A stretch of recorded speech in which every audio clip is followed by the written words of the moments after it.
Yo guys, berjumpa kembali di channel gua Fanta Garage. Nah, di episode kali ini gua pengen bikin video tentang cara pasang keranjang depan di Honda Karisma atau Supra 125 ya. Karena di video gua yang sebelumnya, baik itu di YouTube atau di TikTok, itu banyak banget yang nanya, "Bang, gimana sih cara pasang keranjang Hondanya?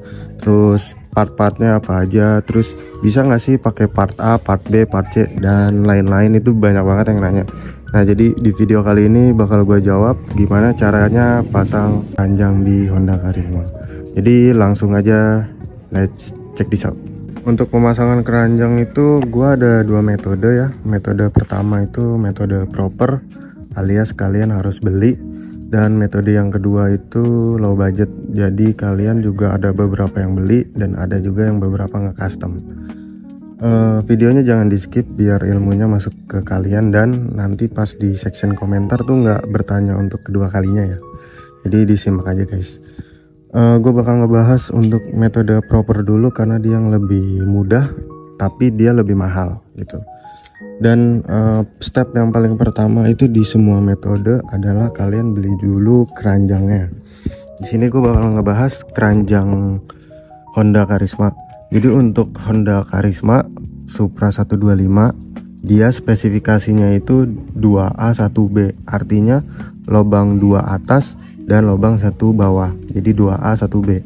Kalau kalian motornya Supra 100 atau Mio itu dia kebalik, 1A 2B gitu. Jadi lubang 1 atas, lubang 2 bawah gitu. Jadi jangan sampai ketukar kalian beli ya guys.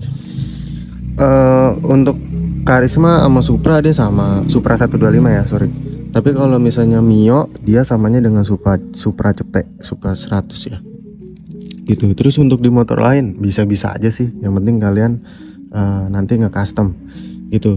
Dan untuk keranjangnya sendiri banyak banget pilihannya, dan ini gue ada salah satu contohnya. Ini yang sering dipakai dan menurut gue minimal sih standar untuk keranjang tuh kayak gini ya, karena dia secara fungsional lebar ya, terus secara kekuatan kuat. Ini gue udah coba bawa beban, ini kuat.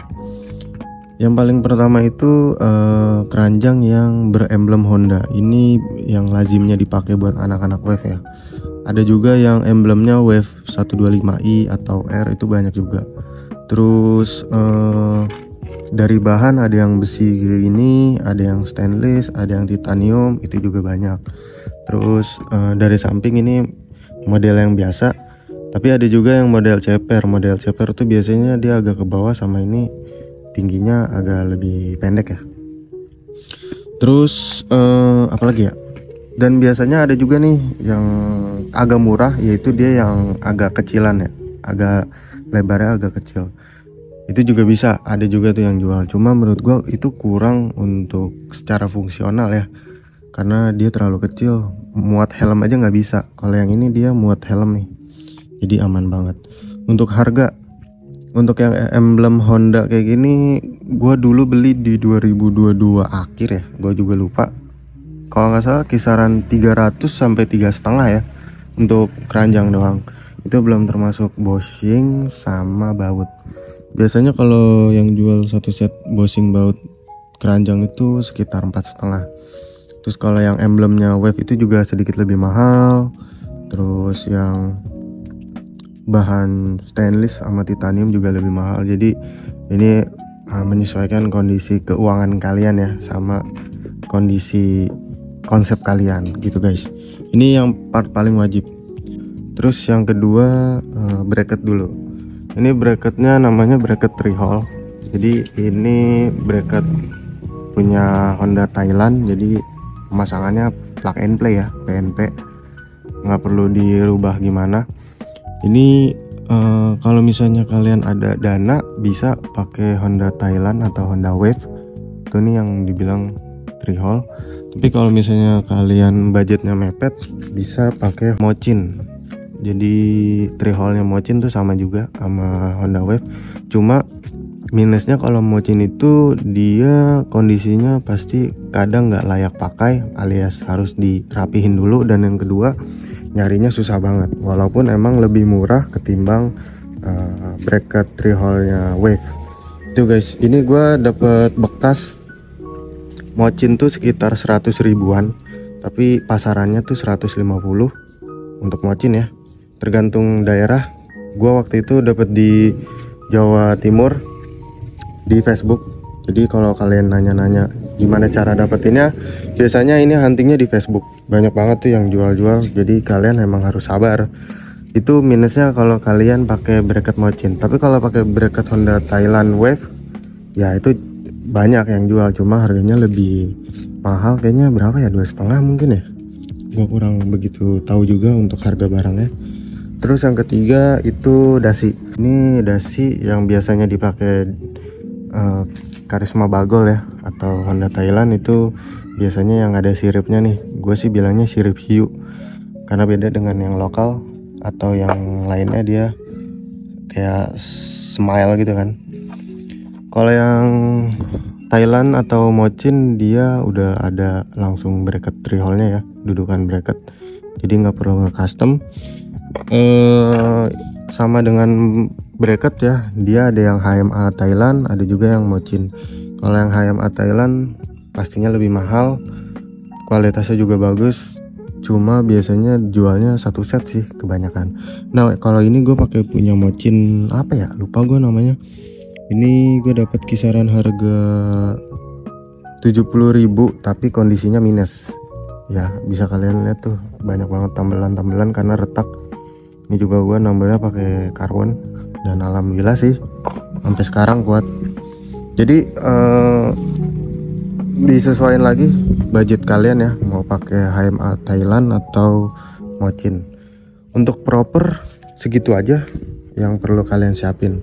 Nah kemudian kita lanjut ke metode kedua, yaitu metode low budget atau ekonomis. Kalau yang ekonomis sama juga, kalian harus nyiapin keranjang. Terus yang kedua adalah nge-custom bracketnya. Ini bracket ori lokal yang udah gua custom ya. Ini gua las-las. Jadi buat kalian ini ada gambaran sedikit lah buat kalian nih kalau misalnya pengen nge-custom bracket. Ini dilas, sama ini dikasih lubang buat baut juga ya. Paling kalau nge-custom bracket gini sekitar berapa ya, 20.000 sampai 50.000 biasanya ya. Banyak juga sih bentukannya, tapi menurut gue yang paling kuat kayak gini nih. Jadi nanti dia ketahannya nggak cuma di satu titik, tapi di beberapa titik. Nanti gue kasih tahu cara masangnya. Ini kita lanjut dulu ke step ketiga buat metode low budget itu dasi. Ini dasi kalian harus nge-custom ya, ngebolongin. Ini bebas lah kalian, sama aja. Nah untuk yang metode ekonomis tuh, cara paling gampang yang paling pertama adalah ke tukang las dulu kalian, sama bawa keranjang. Nanti di saat kalian ini kan nempel di motor kalian kan, kayak gini kan, nanti baru kalian nyesuain bracketnya kayak gini nih nanti ya kan. Nanti kalian sesuaiin dulu nih, dimentokin aja nih. Ini kan ada ujungnya ya, ini dimentokin aja di sini nih tuh. Jadi dimentokin kayak gini, baru nanti kalian bikin penahan yang bagian bawah kayak gini. Jadi dasinya yang kondisional, jangan ininya yang kondisional ya. Jadi kalau kalian udah bikin kayak gini, udah rapet, udah rapi, udah kuat, baru nanti dipasang dasinya. Pas dipasang dasinya baru ketahuan untuk proses buletannya di mana gitu. Jangan kalian buletin ini dulu, nanti kalian yang repot ya. Kira-kira kayak gitu aja sih untuk pemasangan keranjang ya. Jadi agak-agak sulit sih kalau untuk yang low budget. Makanya gue bilang kalau kalian punya kreativitas tinggi ya boleh dipakai metode low budget. Ya segitu dulu tutorial cara pasang keranjang di Honda Karisma atau Honda Supra 125. Semoga ilmunya bermanfaat buat kalian dan Jangan lupa follow Instagram, TikTok, ya sosial media gue. Tanya-tanya aja, nanti kalau ada waktu gue jawab. So sekian dulu dari gue. Wassalamualaikum warahmatullahi wabarakatuh.